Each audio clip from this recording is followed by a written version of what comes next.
Welcome to the One Player Podcast, the show on solitaire board games. I'm your host Albert, and this is episode 344. Simply Soloer, or Simply Soloist. Hey everyone, welcome back. This is part 2 of my Simply Solo series games run through. If you missed last week's episode, you may want to go back and hear it. I talk about the 6 so far released Simply Solo games from Bud and Shy, all designed by Scott Almes. I decided to rank the games from my least favorite to my most favorite. So let me give you a rundown of the last week. My 3 least favorites, though not disliked, were Unsurmountable, The Last Lighthouse, and The World Limited. And there are different reasons why I didn't enjoy them as much as the next 3, which are going to be Food Chain Island, Ugly Gryphon, and Fishing Lessons. So those are the 6 games in total. This week I'm talking about those last 3 in order. Also, let's not forget there's a contest. All you have to do is send me a geek mail or an email, a geek mail at Fractalude, an email at albert@oneplayerpodcast.com. And let me know your favorite lighthouse ever, anywhere, whatever. Just tell me about your favorite lighthouse. It doesn't have to be a real lighthouse. It doesn't have to be. It could be lighthouse adjacent. I mean, just write something. Give me something interesting to read. So if you do that, you will win a copy of The Last Lighthouse. I have an extra copy because Bud and Shy accidentally sent me the wrong thing, and then when they fixed the order, they sent me the correct thing, and I still have that extra copy. So I guess I'll give it away. Maybe it's a way to thank Bud and Shy for sending me that extra copy by mistake. So let me give you a quick rundown of the last 3. Again, in order from least favorite to most. Unsurmountable was my least favorite. This is a game in which you're building a mountain. I did not enjoy it because I found it too easy and kind of samey, but I do like the way the difficulty level ramping up works, because I could try and win at the best and then score myself on which level I actually won at.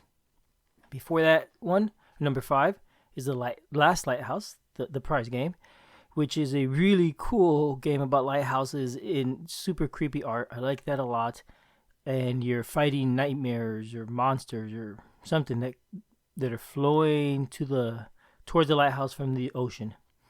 They appear out in the ocean and they get closer and closer and closer, and they're trying to attack and destroy your lighthouse, and all you're trying to do is just survive the night. I love the theme. I kind of wish there's more variety in the game, though I know there are expansions that do have more variety. Number 4, The World Limited.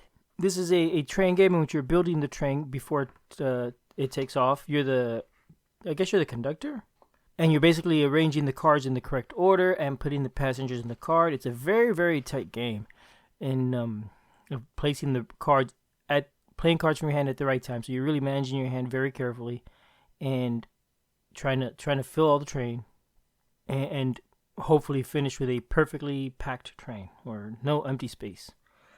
So that's The World Limited. I enjoyed that, but it's super tight and I'm no good at it. That's part of what I don't like, I think. Okay, after that, let's go ahead and get into the top 3 games.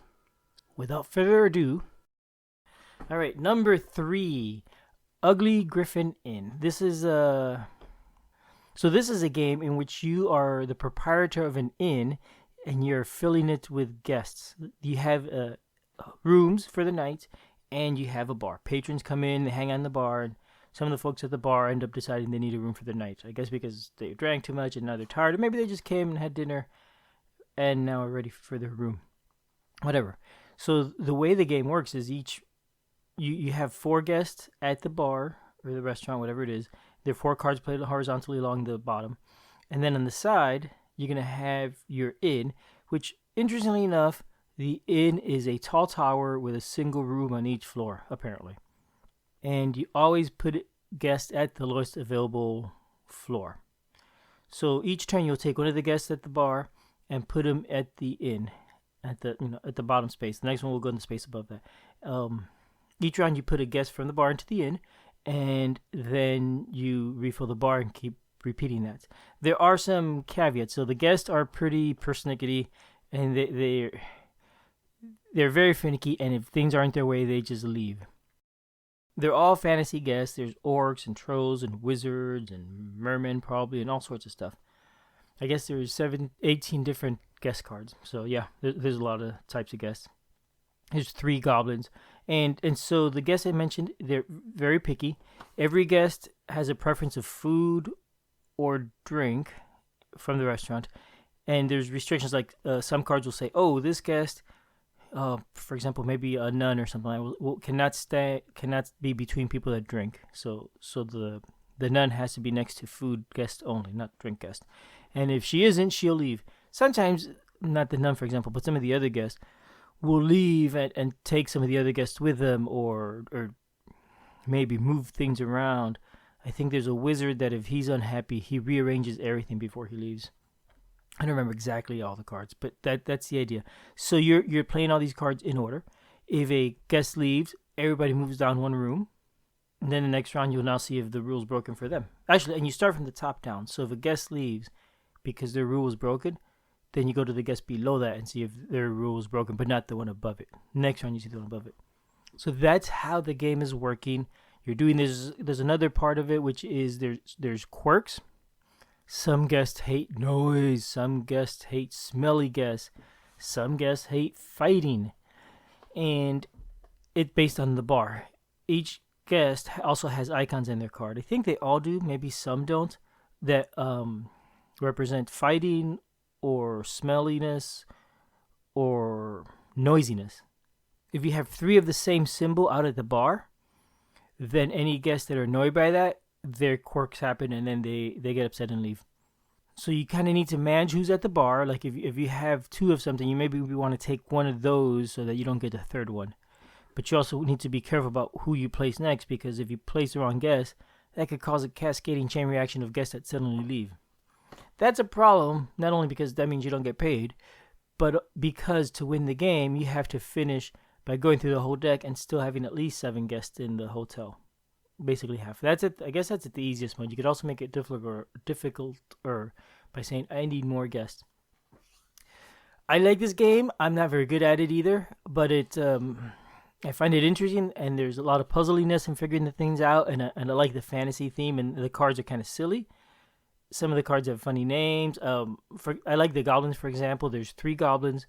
One is a noisy goblin, one's a smelly goblin, one's a fighty goblin.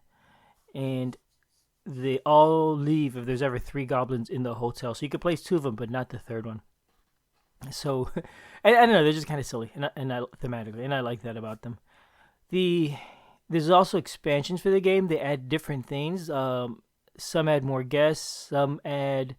There's dragons that, if they get upset, I think they destroy some of the guests. There's an annex to the inn. I forget what that one's called, but basically it's now rooms going downward instead of upward. So there's 2 things you want to fill, and there's different things. There's people that work at the bar for you. You could play with those also. Each expansion changes things, so it's interesting. So yeah, that's the Ugly Gryphon Inn, a silly game about arranging guests at a hotel, at a tavern. And crazy as it sounds, it kind of gives me an appreciation for what hotel folks have to do, in the real world, to accommodate guests in a hotel. It's obviously not the same, and it's not tall single stacked rooms, but there's things you have to account for when you're. And like I said, surprisingly, it's given me appreciation for it. So that was my number 3. My number 2, and I gotta say, I hate doing things in reverse order, because whenever you get to number 2, if you know everything that's in it, like say there's a beauty pageant or something like that, right? When you get to number 2, you always know who the winner is, and I dislike that, because whenever you announce number 2, everybody gets excited for number 1, and I feel bad for number 2, but I don't know what else to do about that. Number 2 is fishing lessons.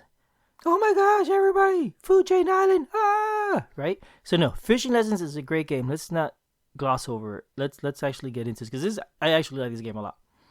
The theme, when it came out, I'm not that into it. I'm not into fishing. I used to like fishing a lot when I was young, and then I gave it up when I caught a fish by his eye, and that just really bothered me, and I've never wanted to fish again. The poor thing. We threw it back, but I doubt it survived. Or maybe for a little while. Anyway, On that grim note, so this is a story about a man who has taught his family to fish over many years, and he's now retired. He's got children and grandchildren, and you play as one of these family members trying to fish and using his lessons to hopefully catch a fish. What this really is a program movement game in which you're going to play cards, lesson cards, on the table in order, and you could play them in whatever order you like. You could add cards to the front of the order or the back or the middle of the order. You could even replace existing orders. But once you've placed your lesson card, you will then go from the first to the last lesson, applying them and hopefully catching the right fish. Okay, so that was a quick summary of a quick description. You're gonna play out lay cards on the table in a line. So there's I think it's 6 or 7 lay cards, and you're gonna place there's 4. Well, I don't know how many there are. Maybe 5 or 6 people you could play as. Each has a different go of what they want to catch, and I should get these cards out. Hang on, because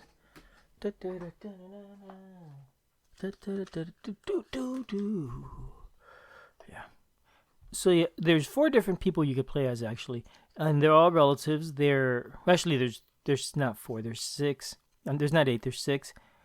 They're double-sided cards, and each side is a different family member. It could be the brother, the daughter, grandson, granddaughter, his son-in-law, or his wife, Maya.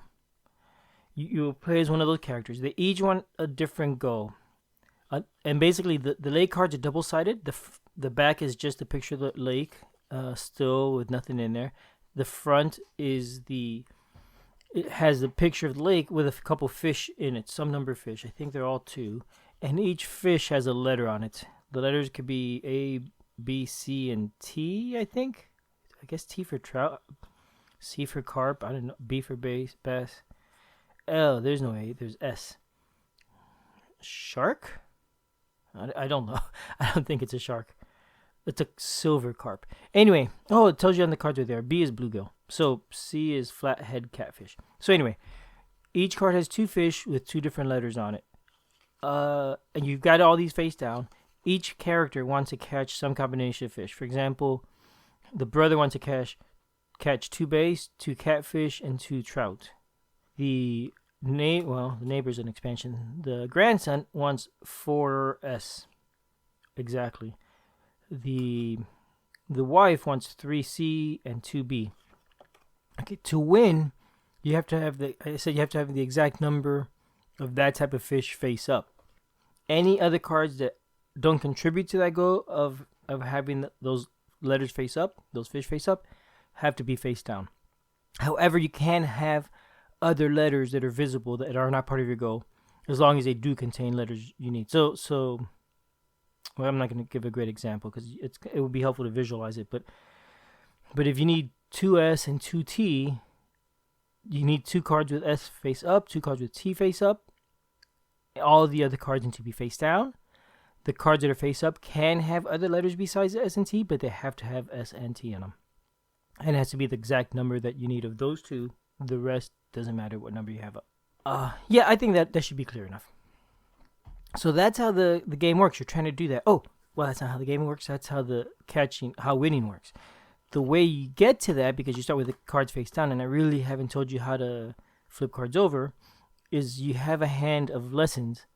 Each turn, you're going to play a lesson on the table, and then starting from the leftmost lesson to the rightmost lesson, you will follow the instructions on it. The instructions basically include things like 2 effects.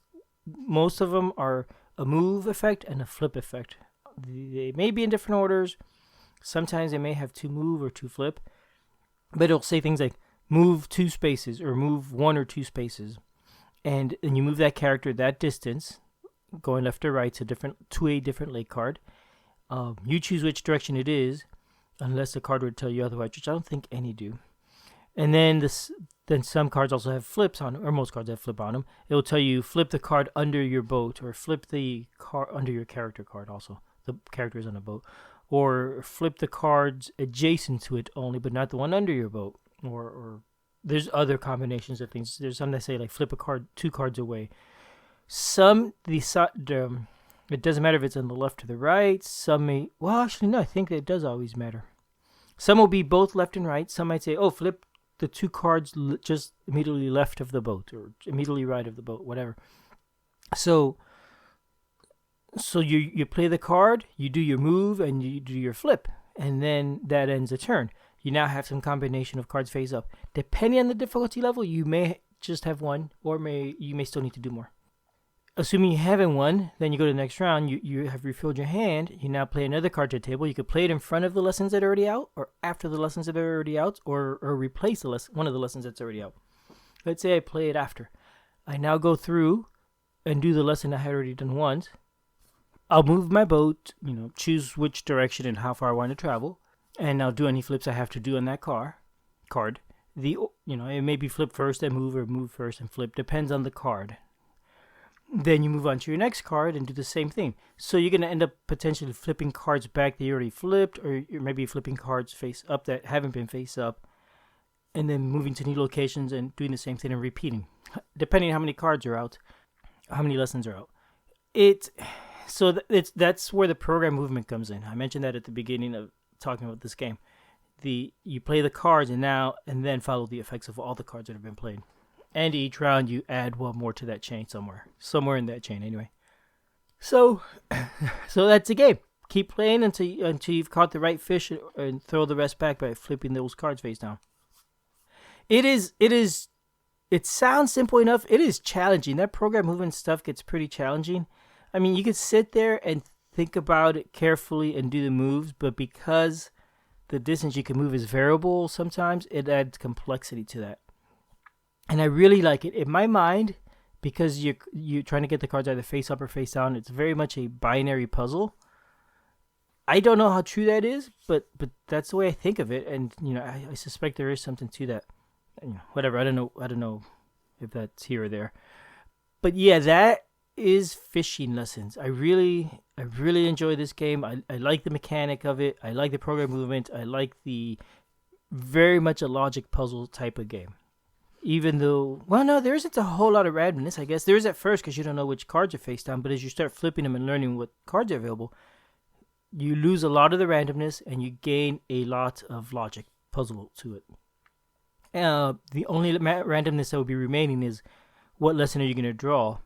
But since you have a hand of lessons to pick from to play, that kind of reduces the impact of the randomness.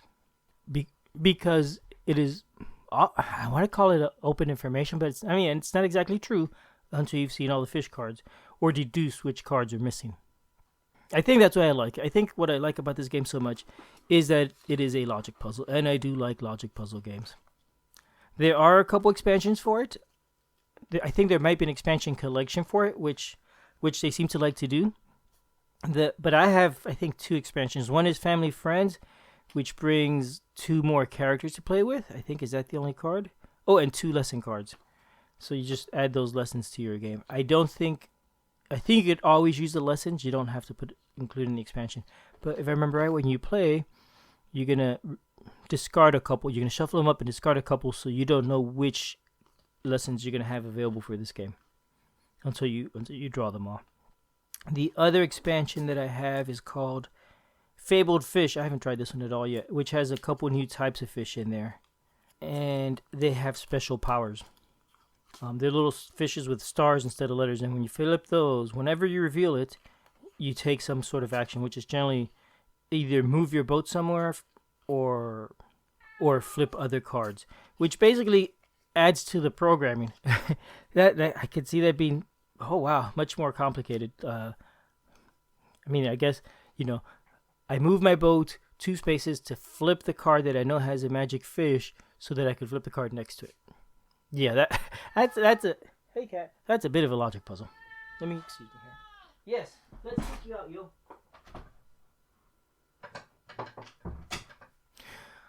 All right, so that is my number 2, Fishing Lessons. Really, really cool game. I like this a lot. And that brings us to my number 1, which you have already probably figured out since we kind of gave it away. My number 1 is Food Chain Island. So this is actually the first game in the series to have come out. I think before, when it came out, I'm not sure I realized it was a series. They probably announced it as a series, but I didn't realize it. So I think this game, to me, feels different from the rest. Actually, so does Fishing Lessons. A lot of the other games, all the other games so far, I think a lot of them, the feeling is I am playing cards, and the cards I play will have effect on other cards. And so choosing which card to play is key to doing well in this game. And I get that kind of feeling from all the other games. I didn't get it so much from Fishing Lessons because I think what really came through on that is the program movement.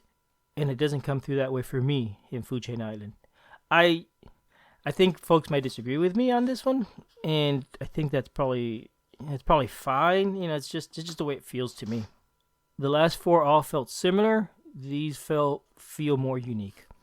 So let me give you a pretty quick idea of what the next game, Food Chain Island, is about. Are you familiar with the game Haikyuu? The version I remember is published by Gabrielle, and it's basically a peg solitaire game. And in it, there's a bunch of pegs with a little hose, and each turn, one peg jumps. There's one empty hole, by the way. One peg jumps over another peg to land in its empty hole, and you remove the peg that was jumped over. You keep doing this until you can no longer move, or there is only one peg left, and you can no longer move. If you get all of them but that last one, you win. It's an old game. It used to be called Solitaire, and now, at least apparently according to Wikipedia, in the US it's now called Peg Solitaire because Solitaire is now what people call the card game, Patience. So anyway, whatever. That peg jumping thing, that's pretty much what the game we're talking about next is. The one big difference, actually there's a few differences, but the biggest one is that instead of jumping over to remove a piece, you jump onto and then eat the card you jumped onto.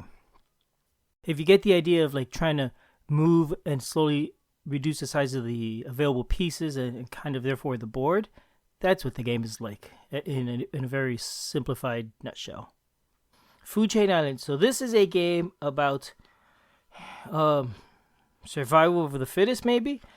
It's about the food chain of big animals eat smaller animals, eat smaller animals, eat smaller animals. So in this game, most of the cards are the same. There's 2 water animal cards and then 16 land animal cards.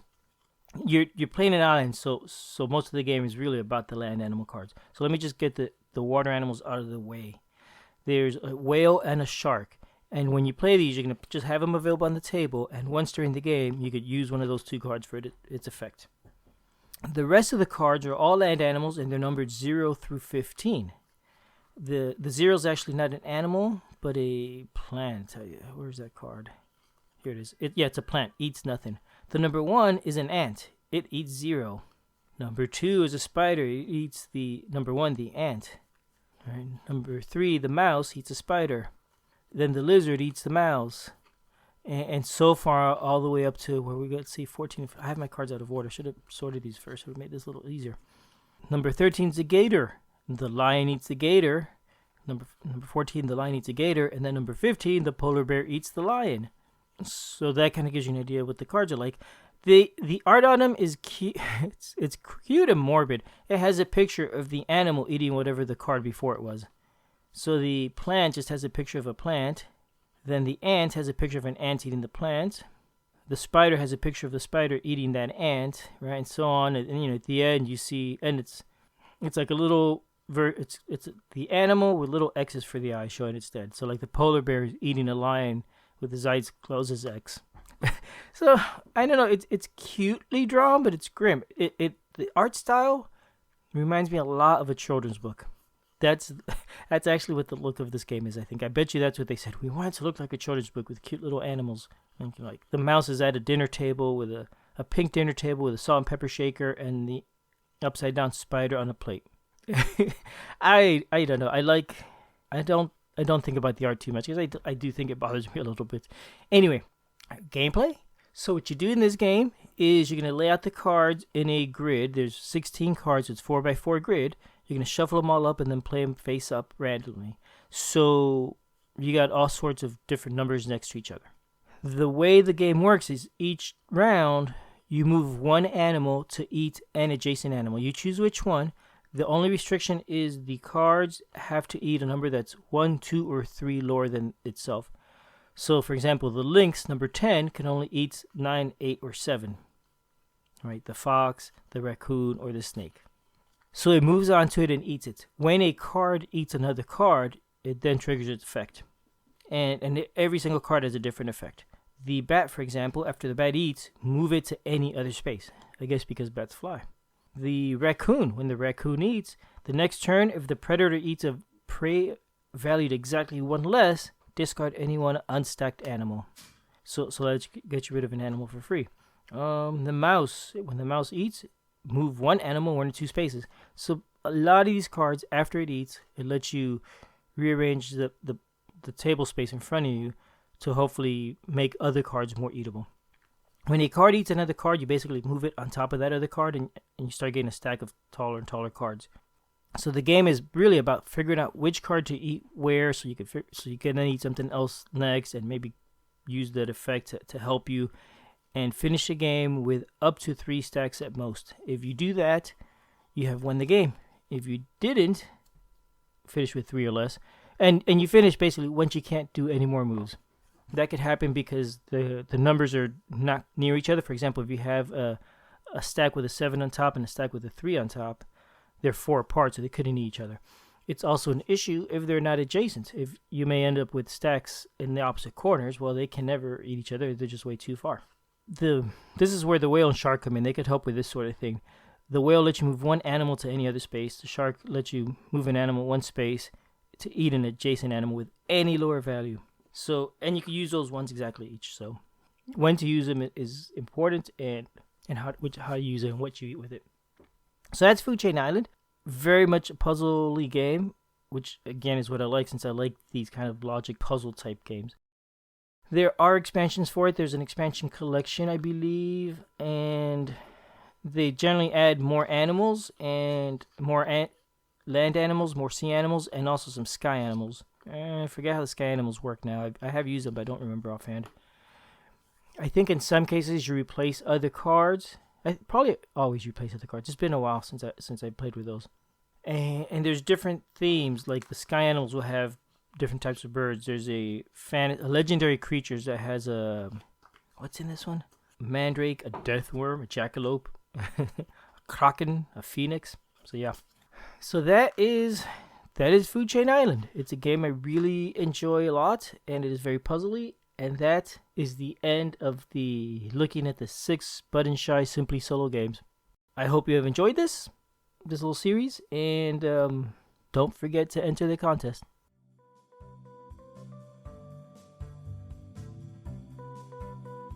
Thanks for listening. We love feedback, so we love hearing from you. You can reach me at julius@oneplayerpodcast.com or JLBird on BGG, and Albert can be reached at albert@oneplayerpodcast.com or Fractalude on BGG.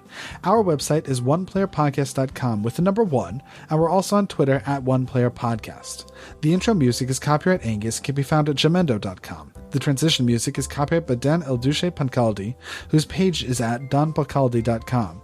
The One Player Podcast is protected under a Creative Commons share-alike license. Thanks for listening.